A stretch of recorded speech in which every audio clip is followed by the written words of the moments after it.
Apakah bacaan yang betul bagi huruf Shad yang kita tengok dia huruf tunggal dalam Al-Quran? So, bacaan yang salah, kalau kita pergi baca, yang pertama, itu salah. Yang kedua, kalau kita pergi baca, Shad. Okey, kalau bacaan yang betul, kita tengok perkataan asal dia adalah Shad, Alif, Dal. So, yang pertama, kita kena baca Shad ni dengan bacaan 6 harakah. Disebabkan dia ada panjang dekat Shad Alif Dal tu dekat pada huruf alif dekat tengah tu sebenarnya panjang dia adalah 6 harakah ataupun 6 detik.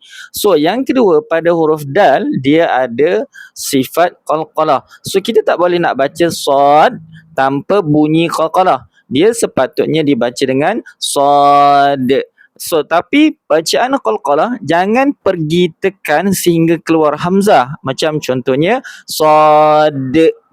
So kalau kita dah baca Shad, kita akan bunyi itu dah masuk pada makhraj huruf hamzah. So pastikan ada panjang 6 harakah dan pada huruf dal dia mesti ada sifat qalqalah Shad. Macam tu je. So tolong betulkan bacaan huruf tersebut.